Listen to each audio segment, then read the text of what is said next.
O diretor-geral da Agência Brasileira de Inteligência, Luiz Fernando Correia, prestará depoimento à Polícia Federal nesta quinta-feira. Alessandro Moretti, que é ex-diretor adjunto da agência, também será ouvido. A Janaína Camilo está acompanhando essa história e vai trazer as informações para a gente agora. Por que a Polícia Federal investiga ambos e quer ouvi-los, hein, Janaína? Bem-vinda. Boa tarde, Evandro. Boa tarde a todos. Pois é, tanto Luiz Fernando Correia como Alessandro Moretti já chegaram aqui à sede da Polícia Federal, aqui em Brasília. Chegaram por volta ali um pouquinho antes das 3 horas da tarde, porque esse depoimento estava marcado para as 3 da tarde, né? Então, tem mais ou menos ali 1 hora que os dois estão dentro ali da sede da Polícia Federal. A gente está acompanhando aqui para saber que momento que eles vão sair, quanto tempo que esse depoimento ali vai demorar. Mas só para explicar, né, por que os dois estão prestando esclarecimentos hoje aqui à Polícia Federal. Porque depois de denúncias aí de que a ABIN teria espionado ilegalmente o Paraguai, né, autoridades e órgãos do Paraguai. Isso em meio àquelas negociações que o Brasil estava fazendo com o Paraguai com relação ao fornecimento de energia por parte da usina hidrelétrica de Itaipu. Esse caso veio à tona no final do mês passado, criou uma crise diplomática muito grande entre Brasil e Paraguai, tanto que no momento ali o Paraguai imediatamente suspendeu ali as negociações, convocou o embaixador do Paraguai aqui no Brasil para esclarecimentos. E agora, com relação a Alessandro Moretti, ele está sendo ouvido porque ele foi exonerado recentemente, né? Só lembrando, ele era o diretor adjunto da ABIN e ele foi exonerado diante de denúncias de que ele teria atrapalhado ali investigações da Polícia Federal com relação à ABIN paralela. A ABIN paralela, aquele esquema que a Polícia Federal investiga, que teria começado ali na gestão de Jair Bolsonaro, né, onde ali assessores de Bolsonaro teriam usado a estrutura da ABIN para investigar também ilegalmente políticos, autoridades, desafetos do então ex-presidente. Então esse depoimento acontece agora, neste momento, os dois estão sendo ouvidos ao mesmo tempo, Evandro, mas em salas diferentes, porque é uma estratégia ali para que um depoimento não acabe influenciando no outro. Então, está acontecendo ao mesmo tempo. Agora, olha só, essa história do Paraguai veio à tona depois de um vazamento, né? Porque essa informação, primeiro, chegou por meio do portal UOL, dizendo que um servidor da ABIN teria feito essa denúncia à Polícia Federal e também teria dito que esse esquema de espionagem ilegal que começou no governo de Jair Bolsonaro teria continuado agora no governo de Lula e com o aval de Luiz Fernando Correia.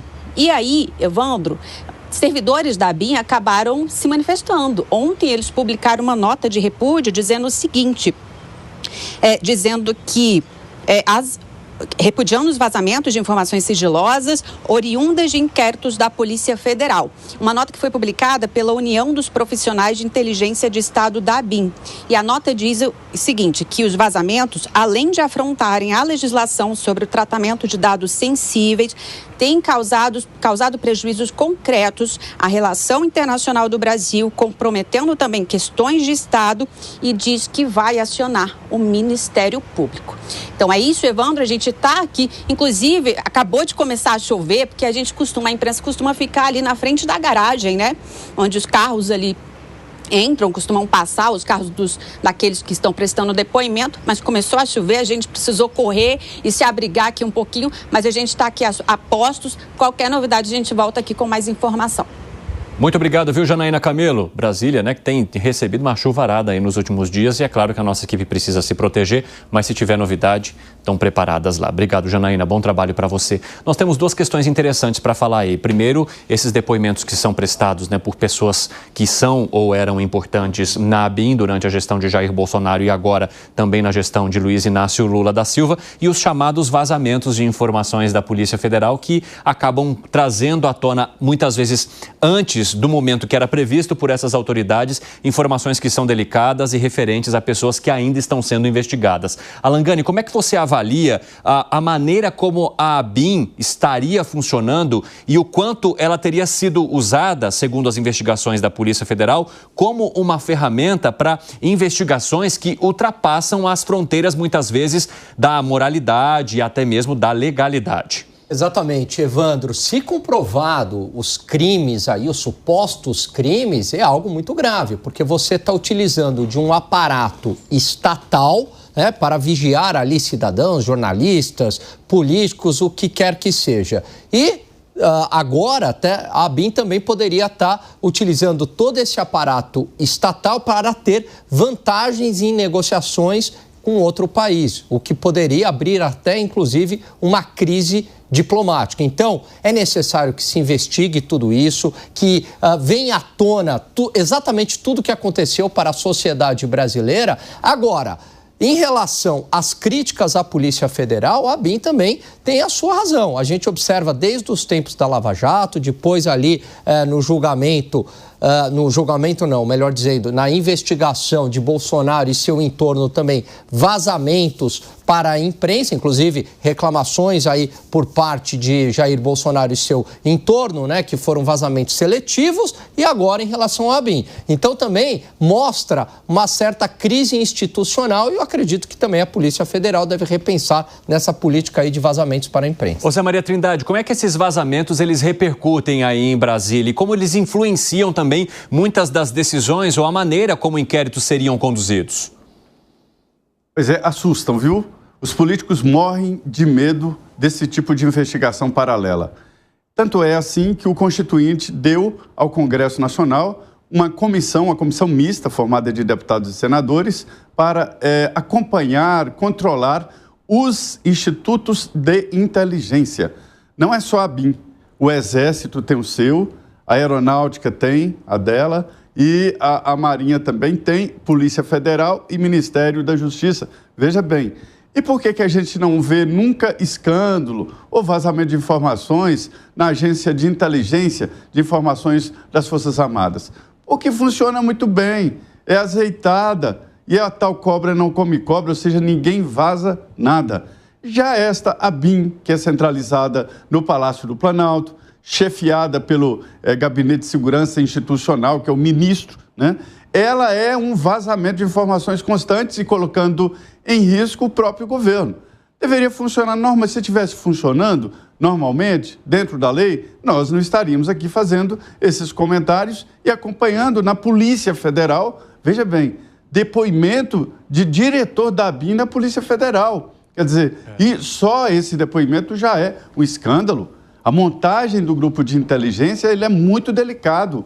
São concursos secretos, sim, com números. Os profissionais lá não têm nomes, números. E aí eles investigam em volta do presidente, para onde o presidente vai. E essa investigação é nos veículos de comunicação tradicionais sobre essa concatenação de dados, sobre fotografias e tal, mas nada deveria ser ilegal. E qual é o grande perigo? Porque os políticos têm o maior temor disso. É porque, com base no número de informações privilegiadas assim, um grupo desse derruba um governo e pega um presidente da República de refém. Veja bem, se eles investigam um presidente da República, se investigam um ministro do Supremo e descobrem na vida particular deles coisas que eles não querem revelar, ou coisas ilegais ou constrangedoras, ou até íntimas, familiares, tem fotos, vídeos e tal, o que acontece? Essa pessoa vira refém de um grupo desse, que se transforma em um grupo criminoso. Então, assim, é uma informação, Cine, que assusta políticos e eles não acompanham. Me disse o presidente que assumiu agora, Felipe Barros, é o presidente dessa comissão do Congresso. Diz que no ano passado foram duas reuniões do grupo do Congresso para controlar a ABIN. Eu estou sendo enfático assim, porque é perigoso, esse grupo detém informações de todos nós. E eu não tenho absolutamente nada a esconder e a perder, mas um presidente da República, se ele for pego, se ele for encarcerado com informações pessoais, ele pode ficar refém desse grupo, para se ter uma ideia. Exatamente, Zé Maria Trindade. A gente está falando do grupo que tem acesso às informações mais delicadas de qualquer pessoa. E no seu caso, né, Zé, o máximo que eles encontrariam seria a sua ida à igreja, enfim, a sua rotina tranquila em Brasília. Mas, né, no caso de um presidente da República, de uma pessoa completamente influente na política, essa situação pode ser completamente diferente. Governadores, exato. Deputados. E muito perigosa. Ô Gustavo Segré, como é que você avalia a atuação da ABIN até aqui e até mesmo a maneira como se controlaria ou não o que esses integrantes da Agência Brasileira de Inteligência fazem? Primeiro, eu fui às responsabilidades constitucionais da ABIN e achei as seguintes: planejar e executar ações de inteligência, proteger informações sensíveis, o que Maria falava agora, avaliar ameaças de ordem constitucional. Devemos lembrar, a ABIN mandou 30 notificações, alertas ao governo do presidente Lula a respeito do que poderia passar no dia 8 de janeiro. Nenhuma foi atendida. Desenvolver recursos humanos. A ABIN promove o desenvolvimento de recursos humanos e da doutrina de inteligência. Assessorar o presidente da República. Coordenar o SISBIN, que é o Sistema Brasileiro de Inteligência, que o sistema reúne órgãos de inteligência em todo o país. Atuar no âmbito internacional. E aqui, olha que curioso, a última das obrigações: utilizar a inteligência para diversos fins. E isso é muito amplo. Porém, menciona: a ABIN utiliza a inteligência para compreender questões de fluxos migratórios, crimes financeiros e questões de defesa e segurança. Em lugar nenhum das atribuições da ABIN menciona que pode fazer, mesmo que em formas sigilosas, questões que ferem a lei. Então, qualquer coisa que a ABIN faça, e concordo com Maria, tem um poder gigantesco, porque para desenvolver o seu trabalho, precisa ir pelas sombras. Ninguém fala: olha, boa tarde, meu nome é Gustavo Segre, eu sou espião. Ninguém fala isso, não existe isso. Então, a pessoa que está se mexendo e está em toda a sociedade trabalhando para a inteligência, tem informações sensíveis, sim, que se ele divulgar pode comprometer, inclusive, uma das suas prerrogativas: defender a ordem constitucional. Exatamente, Gustavo Segre. Muito boa tarde, eu sou o Evandro Cini, sou um espião aqui na Jovem Pan, controlo a atuação de vocês todos aqui do nosso 3 em 1, tenho informações privilegiadas.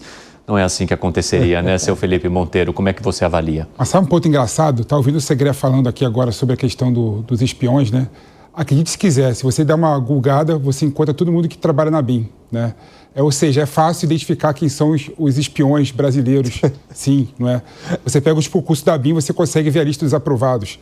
Então, realmente, a ABIN, na verdade, não tem nenhuma estrutura fechada, né? E propositiva, né, para fins de fazer a sua função principal, que é subsidiar o presidente da República e autoridades para defender o Estado brasileiro. Aí vem uma questão, não é? A gente tem receio da ABIN. Por que a gente tem receio da ABIN? Porque, infelizmente, as nossas instituições não estão maduras. Infelizmente, a gente não sabe a diferença de órgão de Estado, órgão de governo, função de Estado e função de governo. Então, todo tipo de poder dado a um órgão como a ABIN, né, gera qualquer tipo de receio, né? Os adversários políticos têm medo de ser investigado pelo presidente que está ocupando o cargo. A gente tem medo de ter algum tipo de arapongagem contra a nossa pessoa, porque, infelizmente, essa separação entre Estado e governo não está claro, né? Órgão de inteligência é órgão de Estado, não é órgão de governo. Por isso que a acusação que está sendo feita à ABIN paralela, né, no governo Bolsonaro, é algo grave, né? É bom lembrar que a ABIN paralela no governo Bolsonaro, né, segundo o inquérito da Polícia Federal, diz que a ABIN foi utilizada para proteger os filhos do Bolsonaro em relação a diversos processos. A ABIN foi utilizada para fazer monitoramento de adversário político em diversos momentos, né?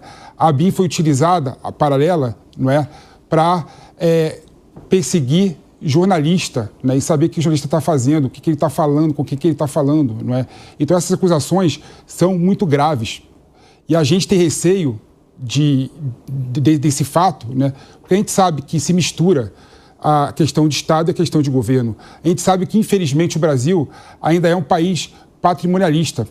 Quem está no poder, infelizmente, age não só pelo interesse público, mas pelo seu interesse privado também, né? O que é um erro, o que é um equívoco. E por isso que essa investigação, né, da ABIN perpassa a gestão do Bolsonaro. Chegou na gestão do Lula também, né? Mostrando que, independente de quem está sentado lá na cadeira com a caneta da mão, usa a ABIN para fins de interesse pessoal. Sim. Né? O segundo do escalão da ABIN, né, que foi afastado no governo Lula, ele foi acusado de obstruir as investigações que estavam fazendo na Polícia Federal. Por isso que o Correia está sendo investigado. A ABIN foi utilizada para obter informações sigilosas por meio de hack do país vizinho aliado ao Brasil. Olha o nível da nosso instituto e nosso órgão de inteligência. Né? Nós temos que amadurecer como sociedade, nós temos que amadurecer como nação e nós temos que cuidar para que a gente realmente separe o que é Estado, o que é governo, para que a gente separe, né, o que são funções institucionais e o que são funções políticas.